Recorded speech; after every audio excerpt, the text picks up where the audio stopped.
As I got another rhyme, another rhythm for y'all to listen. I'm never quitting on my mission. I'm on roll with what I'm giving. Got some ambition, this new edition, filling positions.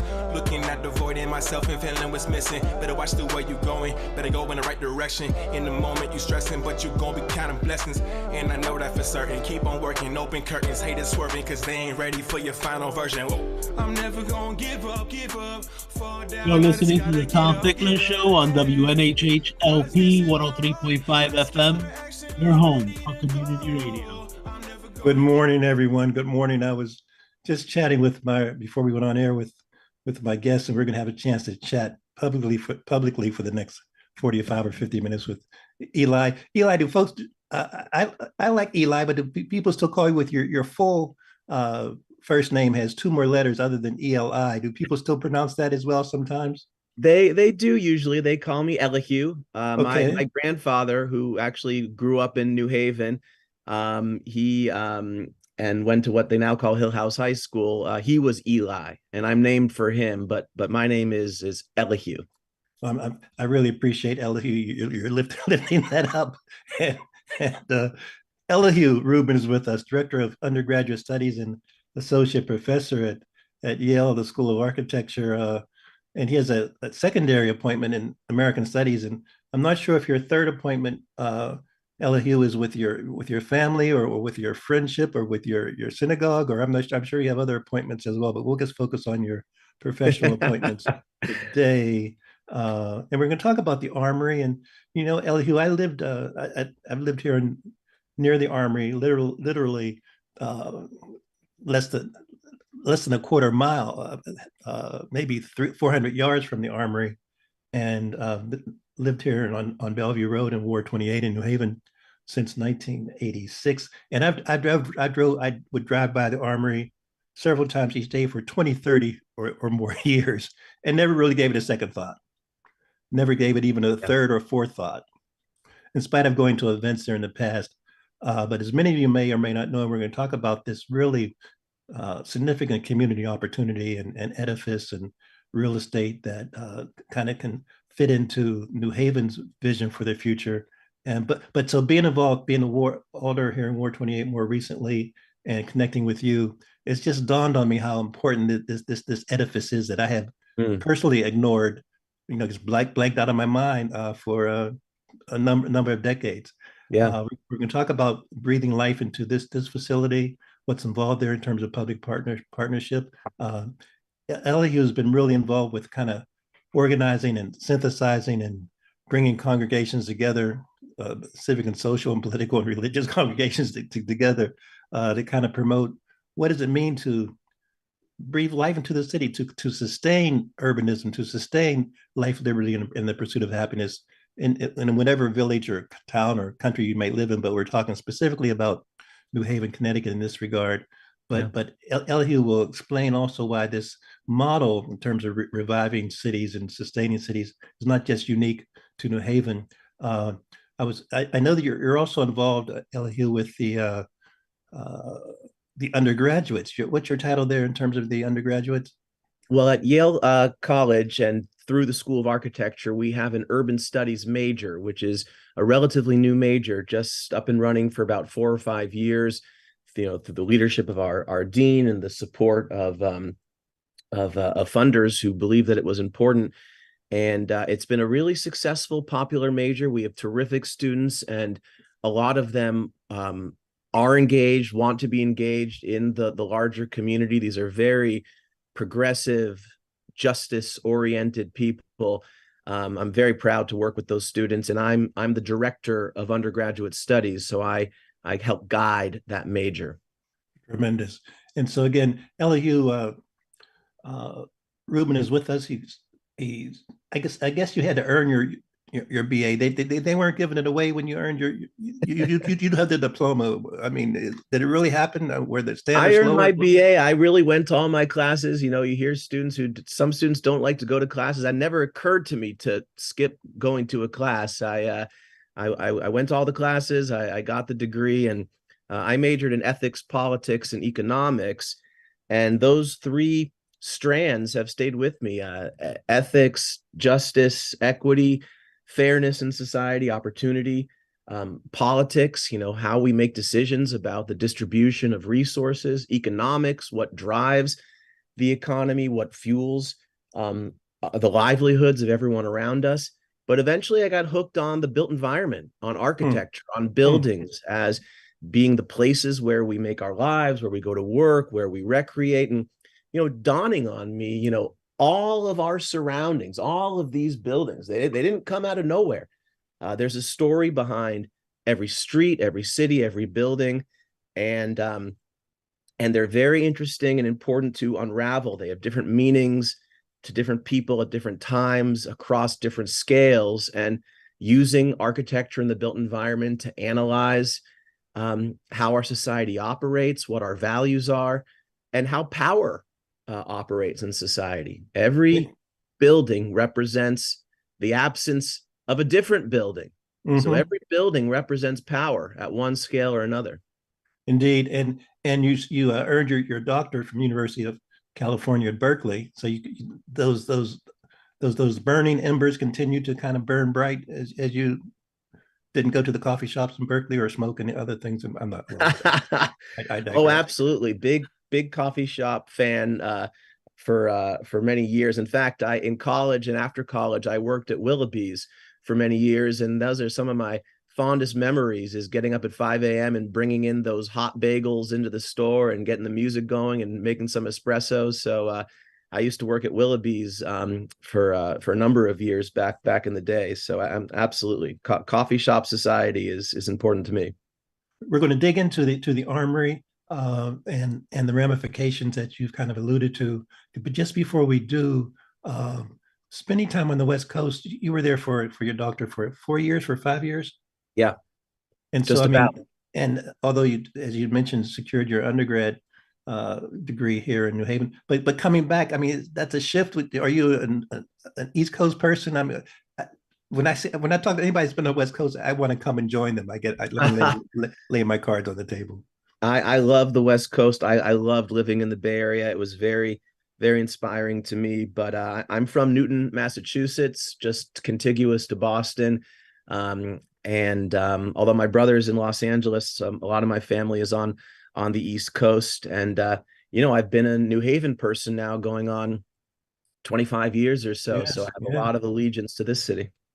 Excellent. So let's jump in about the Armory, and I had a chance to see you most recently. The Connecticut, there's a connection with the Connecticut Freedom Trail, but even beyond that happening 1 or 2 months ago, let's jump in about your being in your enticement and your fascination with this New Haven Armory. You can't help but be fascinated with this building because it is such a landmark. You mentioned, Tom, I think it's interesting. It hides in plain sight at times. It's a very significant building, but I think in some sense it somehow misses our attention. Even though it frames Gough Street Park on Gough Street and is a monumental structure built in 1930 by the state of Connecticut for the National Guard, with some very special characteristics. All armories, as a rule, have two main components. There's a huge drill hall, big open space with no columns, no obstructions, big space for literally to use for drilling and for practicing maneuvers and for gathering and mustering large groups.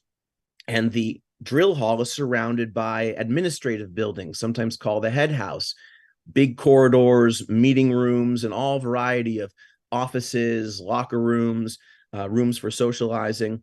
But these buildings, even though they were built in ours in 1930 for the National Guard, almost all of them were also intended to serve civic public purposes. And from the beginning, the Armory was used for large social public gatherings, whether they were conventions and shows of different varieties, or inaugural balls, expositions, concerts.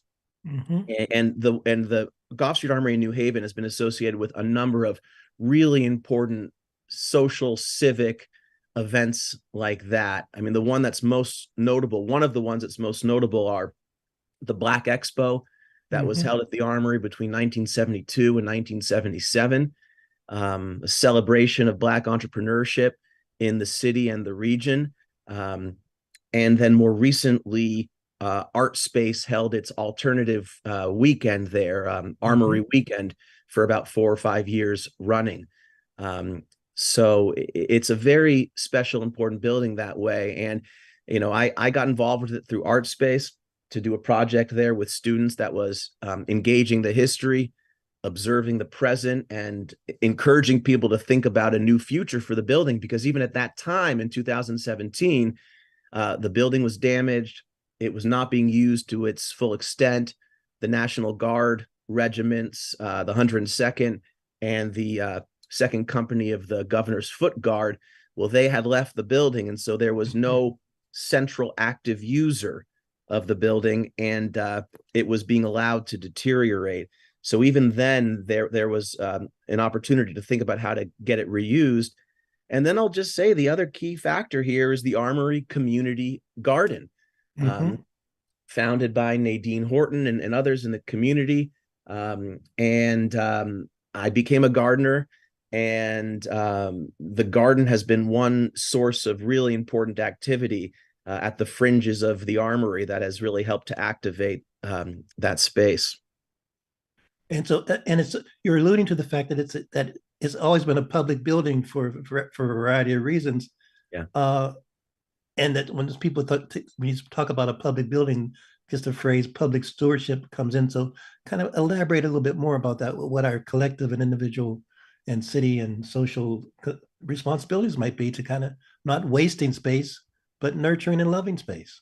Oh, I think that's so important. And I think you put it very well, especially with buildings that belong to the public, meaning literally owned by government in one way or another. The building was built by the state of Connecticut, and the state transferred the building to the city of New Haven right around 2009, 2010. But it was sort of an unfunded mandate, from what I understand. They gave the building to the city of New Haven, but without a piggy bank to help maintain the building. And every building requires maintenance. They do not care for themselves. They require stewardship. Now, if you're a private owner, you own your own home, you're going to do what you can to maintain it, or at least we hope so. And when the government owns the building, whether it's the city or the state or the federal government, it is the public sector's responsibility to maintain it. But it's challenging when there is not an active everyday user. You have to invest in maintenance even when the building is not being fully used, and it's a problem. We lose buildings when they do not have regular users, and we fail to make the investments to secure them. And so on the one hand, that's all of our responsibility because it's owned by the city. But unless citizens make noise and say, listen, we want this building to be returned to public use, we need to advocate for this.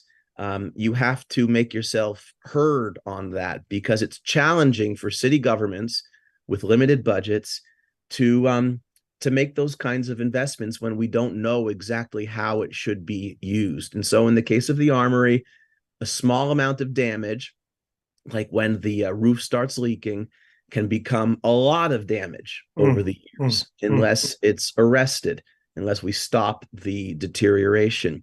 And unfortunately, in the case of the Armory, we have a situation like that where the roof was damaged, not adequately repaired, and every year the damages get worse and worse. Now, more recently, because of some of these community efforts and meetings and starting to make some noise, the city has made moves to secure the roof and to prevent further damage. And I'm hopeful that this winter will go easy on the Armory. But it's an interesting public policy question, to say we're willing to invest in a building that doesn't have a user, but we're going to put money into it just to secure the building. You might say to mothball the building, to wrap it up tight, so that when we are ready to discuss the user, and when the funding for new uses comes through, it's less expensive to turn the building around. Mm-hmm. So we're a little late, but not too late. Mm-hmm. Mm-hmm. And the building has incredibly good bones. This is a rugged, durable building. It, of course, will require plenty of money to bring it up to standards. The building is not accessible. The building does not have an elevator.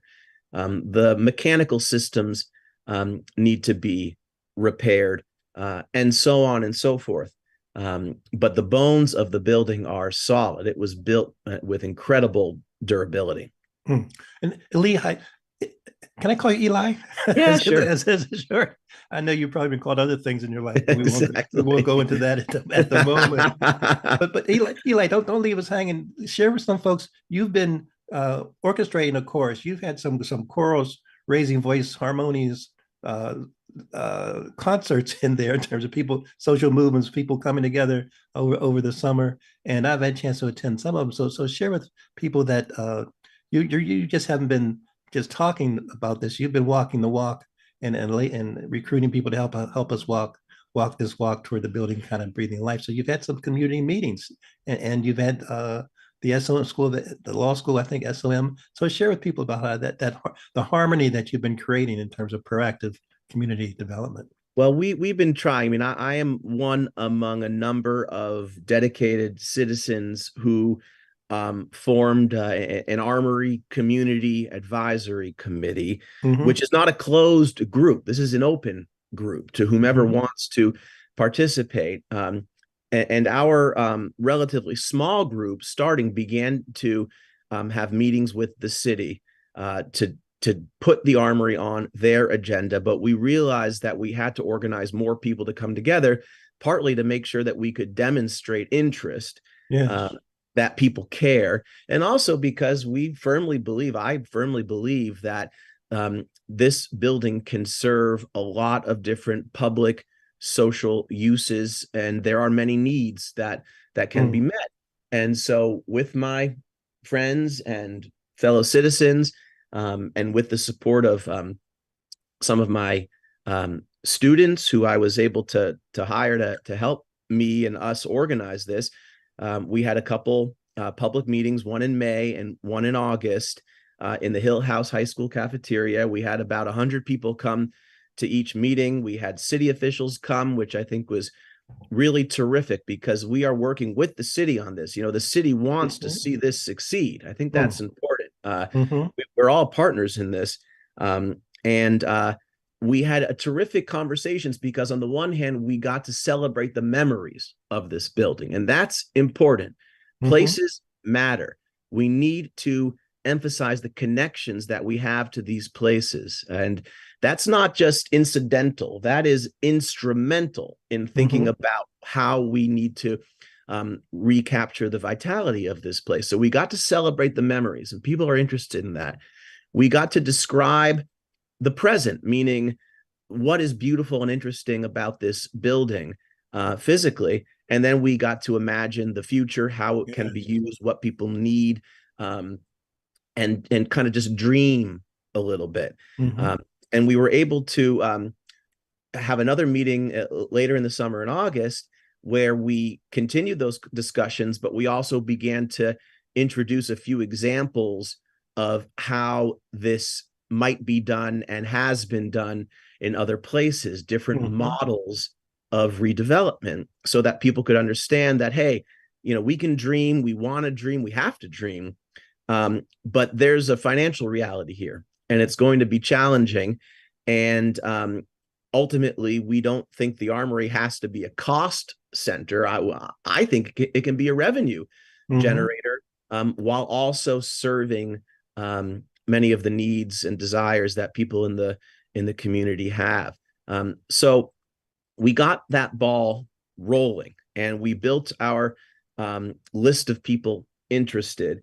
And we got the attention of the city and the mayor, and the process will continue. The Yes. city has recently advocated for, on behalf of the Armory from the state of Connecticut, funding to support additional public planning around the Armory. They commissioned an architect to do a conditions report, and we expect that report to be released any day now, actually. From what I understand, it's been submitted, but needs to be vetted before it is released. My understanding or my belief is that it should be a public document. There's no reason to hide those conditions from the people. We should know what's going on. It is a public building. It is owned by the people, and we will continue our efforts to do planning for the Armory. And what the committee is trying to do is to influence how the city will actually spend that money for planning. We would like as much of that money to stay within the community. Why not hire local activists to help manage this public process, to help do outreach? I think that we have enough expertise within the city, and people like myself and others who are willing to, work pro bono, that we can do a lot of the public planning. Now, there may be technical reports that specialists need to be paid to do from the outside. That's totally fine. There may be technical reports that need to be commissioned, but we'd like to see as much of that planning money going to enrich our local conversations, because this community has tremendous talent. And once we've done that, we will be prepared, I believe, to articulate, to speak a community vision.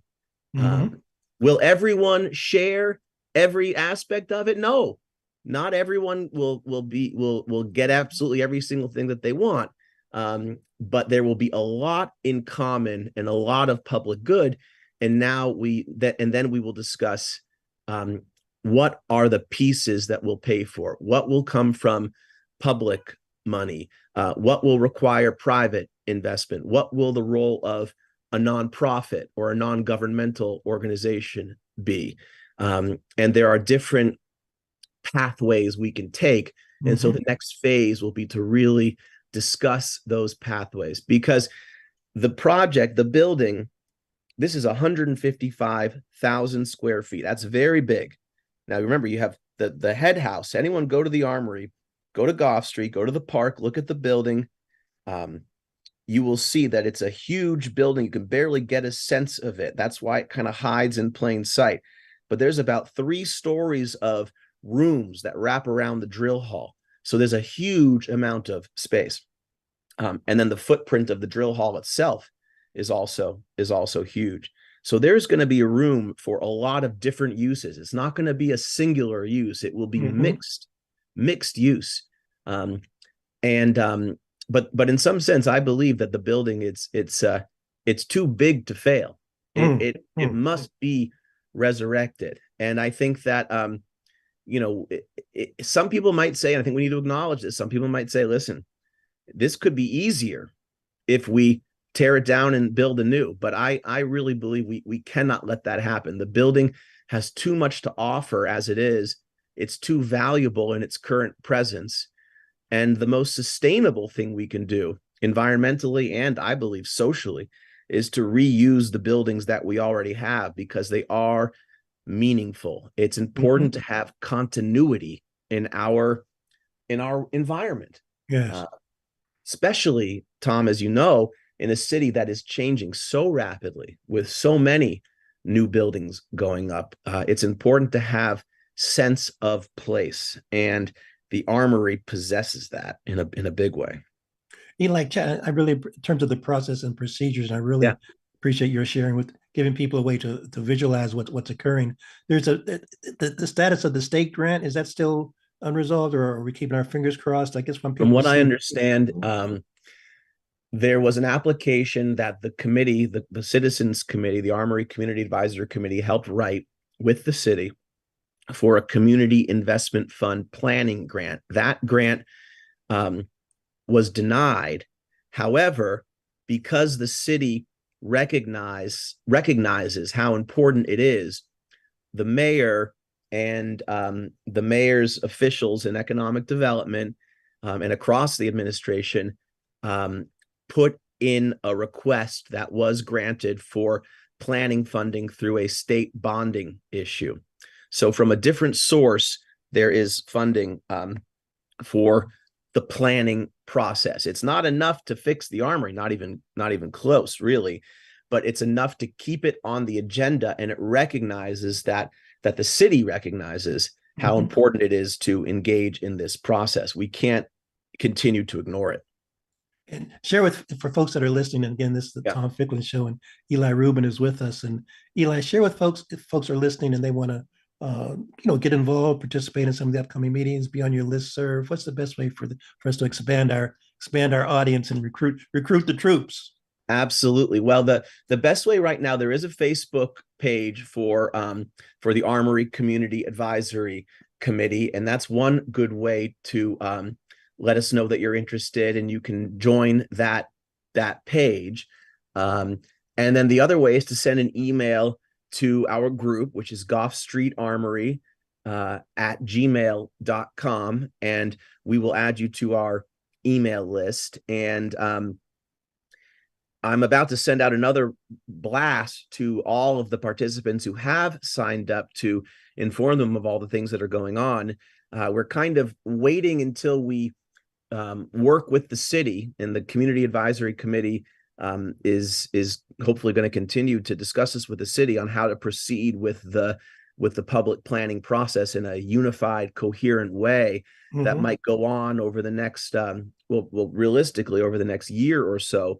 There will be a series of events and public meetings about the Armory in a way that will lead to a statement or a community-based plan that will articulate the desires.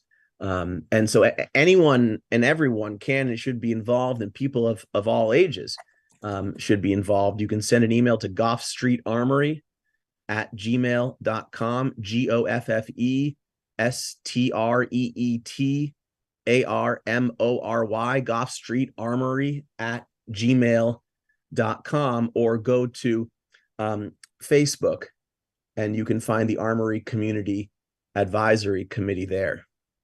Really appreciate that.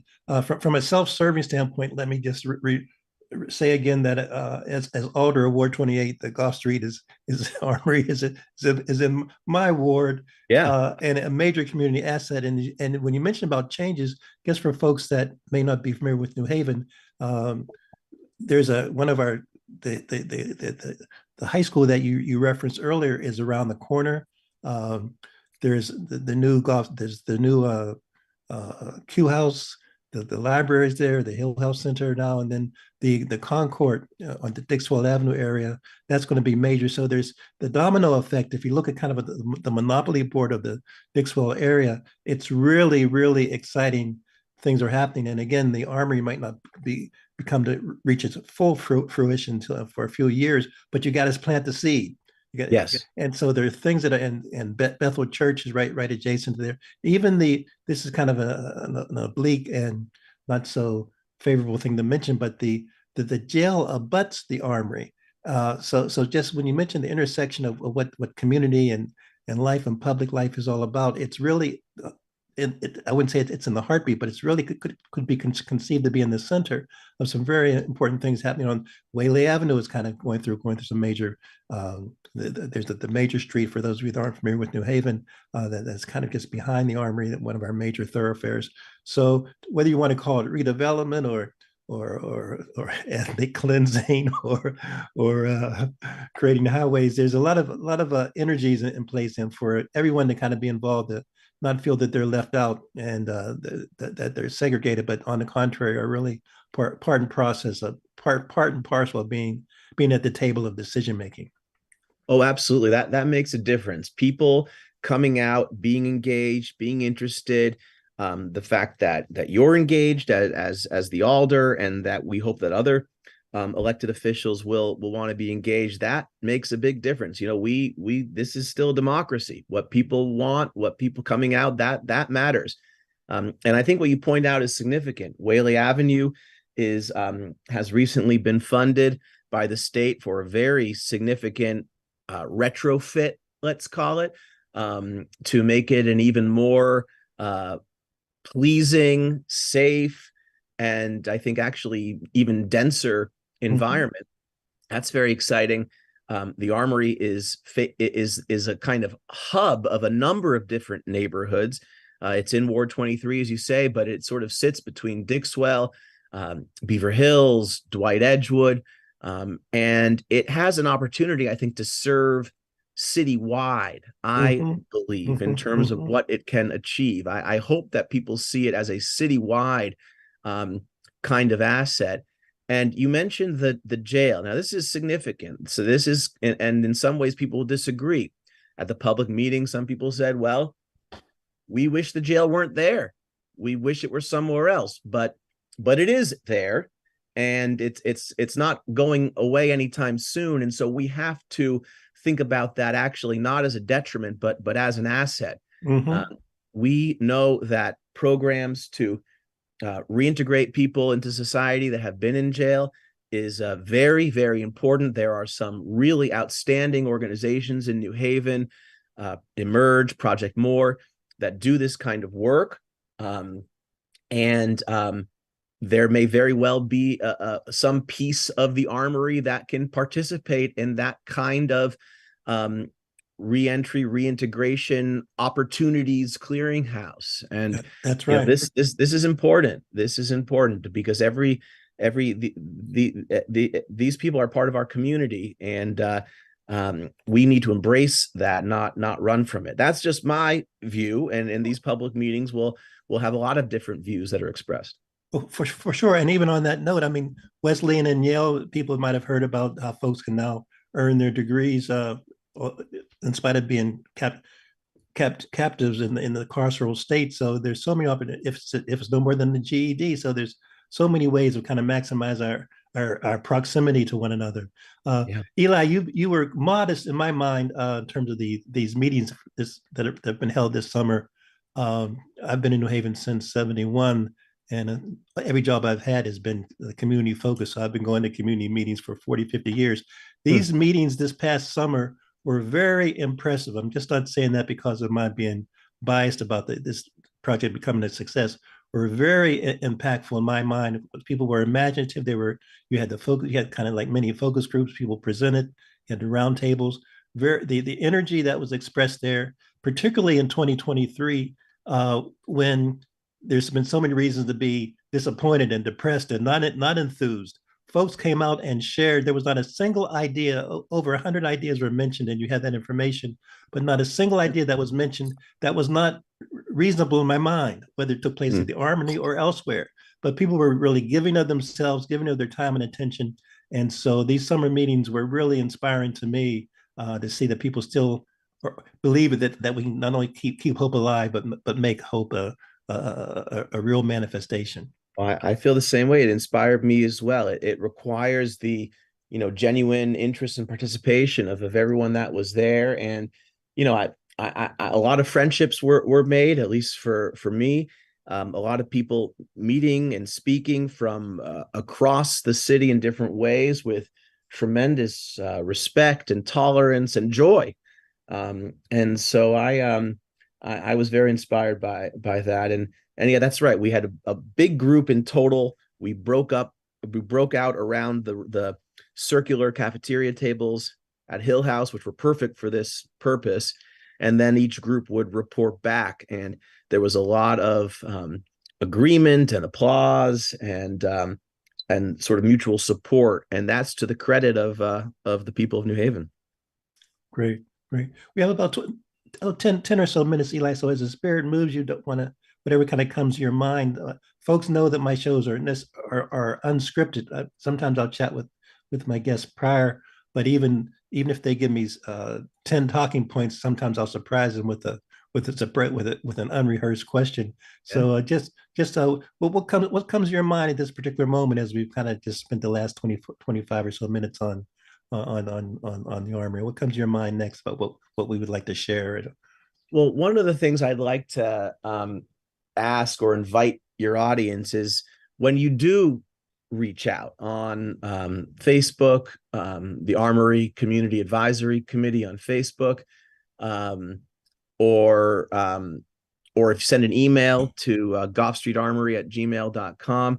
I hope people who have memories of the Armory, I hope people out there listening right now are thinking about the governor's ball that they might have attended there, or the art space Armory weekend that they attended, and the different incredible art exhibits that they saw there, or that remember the Black Expo, or that was in the Armory for any number of other events and activities that have happened over the years. There have been Christmas gift giveaways that have been organized by elected officials over the years. There have been Halloween haunted houses that have been used there.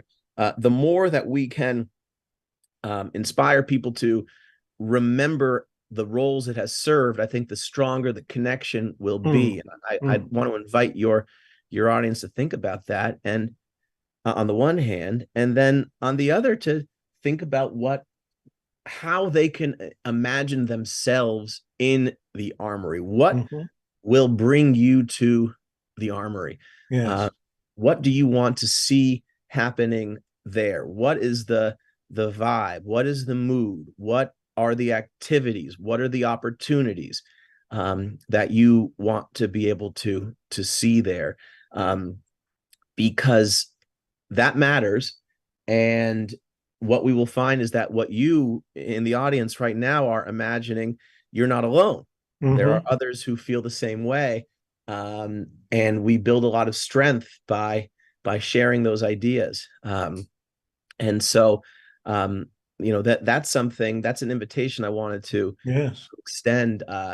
extend to the group more broadly. I'm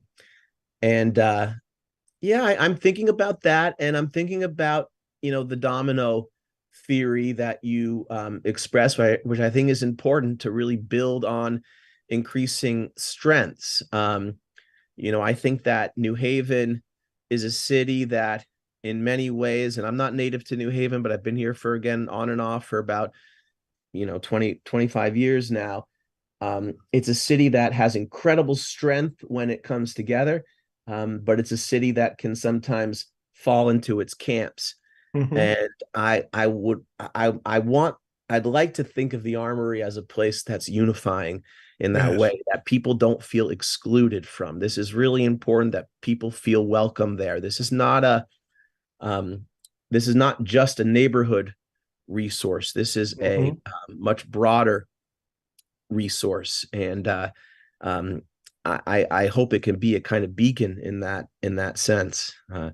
So those are a couple things that I'm thinking about now. I do hope people will reach out, and that you will participate in future meetings and conversations that we have around the Armory, and that you'll talk to your own alder and elected officials to say how important you think it is to invest in this building. Indeed, absolutely. Just as you were talking, Eli, my mind went back to the Mayor Daniels, his inaugural ball. I could see him walking down, and his wife, and Blumenthal, and the guard, the Connecticut guard. Just so I really appreciate that. But let's talk from an academic standpoint. Let me give you a chance to riff a little bit more about the importance of history, the importance of his story and her story that can kind of guide our steps for the future. I want to give you the chance to kind of, you've referenced that 2 or 3 times, but I think I want people to kind of hear just once again how that does help us not to make past mistakes, to recreate past mistakes. Well, that's an interesting point in and of itself. I mean, that of course is one of the reasons why history is so important, to learn from mistakes, to avoid repeating mistakes, and really to empower people, to inspire people to seize their own agency. That Your voice matters. And I just believe that, I especially in a place like New Haven, your voice matters. You can make a difference in the outcome of this building. As I say, we're not, no one, the city, the community advisory committee, no one is promising that everyone's going to get everything that they want, because living in a democratic society means negotiation and compromise in order to get the best outcome for as many people as possible. But now is a time where the result is not preordained.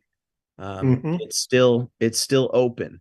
And so that matters. And just on I'll say this about it, I'm a knee-jerk preservationist. I like old buildings naturally. Now, old buildings can be difficult, they can be expensive to fix. Many of them need to be remediated because there are contaminants, and that is true with the Armory, where there is asbestos that will need to be removed, and probably other contaminants. That's important.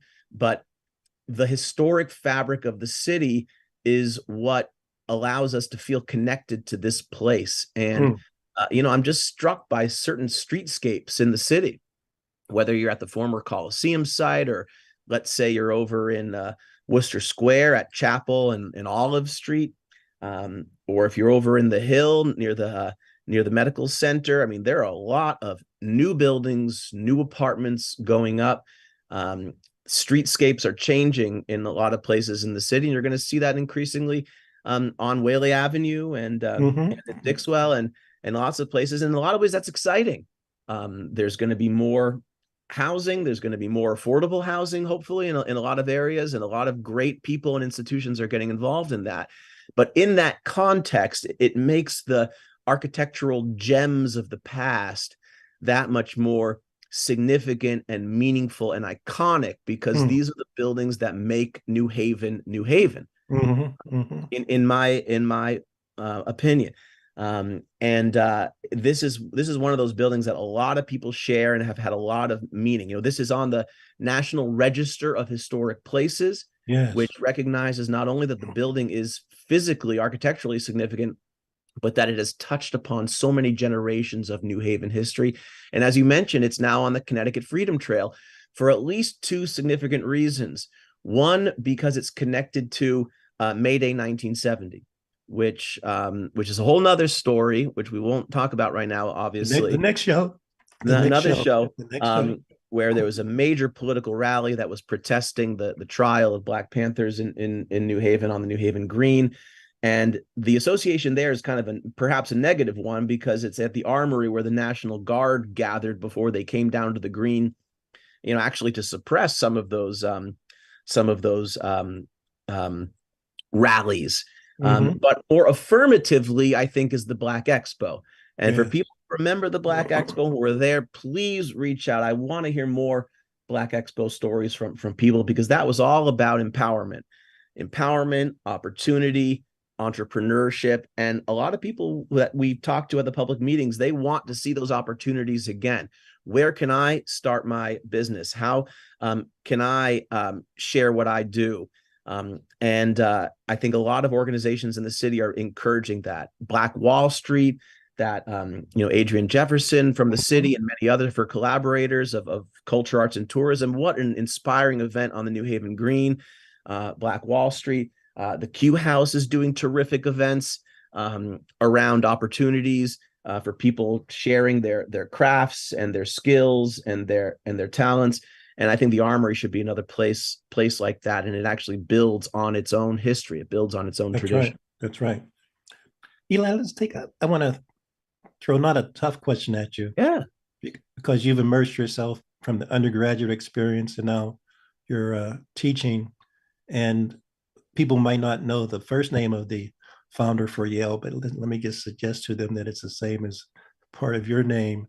So from a subliminal standpoint, you're connected to this 1701 experiment, and from a current lifestyle and economic, you're being paid kind of thing. Talk to me about town gown relationships. This is we want folks to think that this is not a subterfuge for Yale to take over the Armory.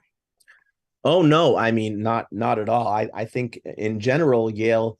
Listen, this is another big story. I have the privilege of working for Yale, and part of that privilege is being able to be critical of Yale and being critical out of love, to want the institution to be better and to do better. And I think that's a long process. It may be easy for me to say, but I do feel it's true that in some ways Yale and New Haven, in many ways, Yale and New Haven are indissoluble. You cannot pull them apart. Um, and so there's a false dichotomy on the one hand in the town gown, partly by virtue of the fact that Yale is the city's biggest employer. On the other hand, Yale bestows citizenship unevenly, and there are people who are part of that citizenship of Yale, and they have a pass card and go into certain buildings, and others do not. And that sense of belonging and that sense of exclusion is real. And Yale has to do even more and even better um, to turn itself inside out in some ways, and to do even better by New Haven. Again, this is I'm sure a very big kind of controversial thing. Yale is an organization that hoards vast amounts of resources, and there's something there's something I think distasteful about that, given the amount of need that there is in the city and beyond. And Yale can and should be doing more and more and more to support the success and the growth of every single person in this community. And frankly, it's in its own self-interest to do that.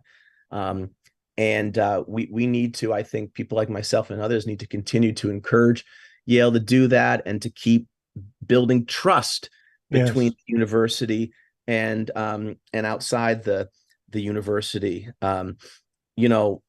My activity in the Armory, I'm able to hire my own students and to get them involved in this, and that's very rewarding for them. But my activity is not as a Yale professor; it's as a citizen of New Haven that got involved just as a gardener and an activist along with others. And I think that's important. But listen, if Yale can do,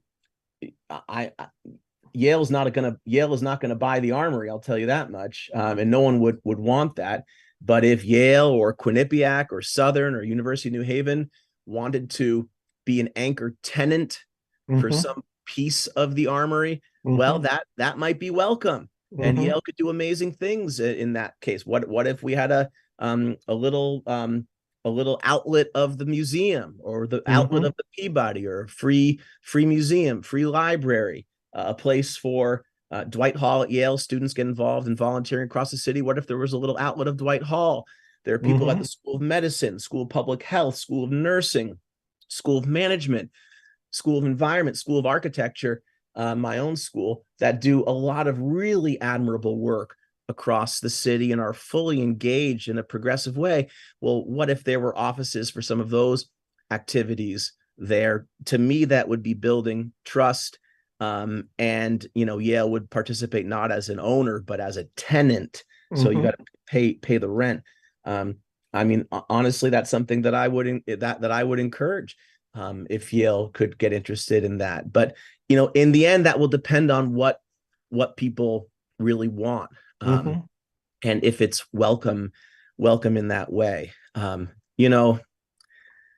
It's the issue, isn't it? The tensions between town and gown. And I think I need to be realistic. Not everyone feels welcome into the resources of Yale, and I believe that Yale should do everything it can to share, distribute, and open up those resources to as many people as possible. That's what I personally believe. Again,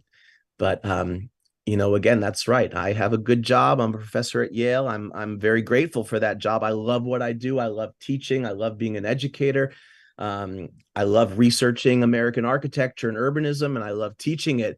So I feel like I'm one of the luckiest people in the world. And because I have that position, I want to encourage Yale to to do right. And I hope that the arc is bending in the right direction here. The truth is there's no other way going forward.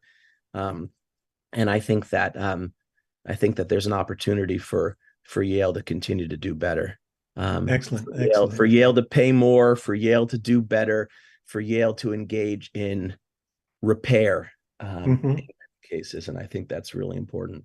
Well, I really appreciate your transparency and your candor in that regard.